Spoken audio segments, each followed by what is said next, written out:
Mga katrops, welcome back ulit sa aking channel, Sports React PH.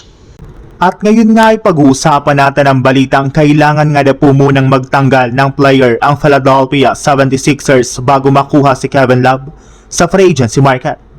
Pag-uusapan na rin nga natin dito sa ating panibagong video ang balitang nagsalita na nga na po si Stephen Curry sa kanyang future sa Golden State Warriors.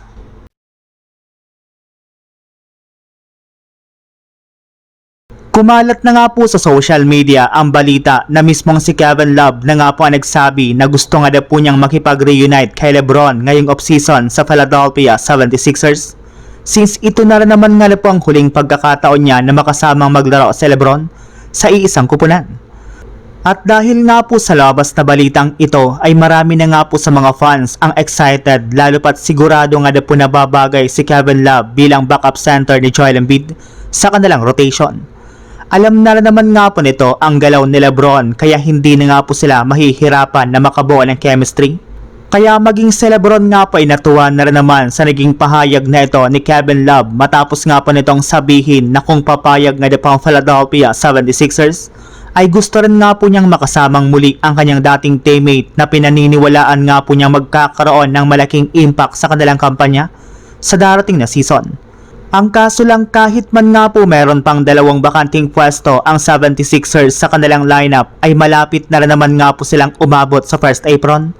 Kaya kung gusto man nga pong makuha ng Sixers si Kevin Love ay kailangan na naman nga po nilang magtanggal ng at least isang player sa kanilang lineup sa mga susunod na araw. Samantala, punta naman tayo sa ating sunod na pag-uusapan sa balitang nagsalita na nga na po si Stephen Curry sa kanyang future sa Golden State Warriors. Hanggang wala pa nga pong bagong contract extension si Stephen Curry sa Warriors ay nananatili para naman nga pong questionable ang kanyang future sa team. Kaya ito na nga po ang mismong dahilan bakit patuloy pa rin ang pagsilabasan ng mga trade rumors patungkol sa kanya.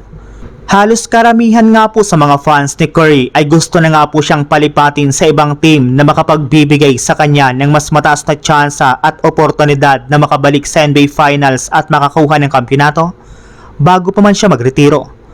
Pero agad na rin naman nga pong pinaalala at nilinaw ni Stephen Curry sa kanya naging interview sa media na mas gusto para naman nga na po nitong tapusin ang kanyang karir bilang parte ng Warriors. Wala nga na po siyang balak o plano man lang na umalis sa JSW o lumipat ng ibang kupunan. Mas gugustuhin para naman nga po niyang manatili sa JSW kesa makakuha ng kampyonato sa ibang team. Kaya kahit gaano man nga po kadami ang mga kupunan na interesado sa kanya at kahit gaano man kalalaki ang i-offer nila sa kanyang kontrata ay hindi para naman nga po nila ito makuha mula sa Golden State Warriors.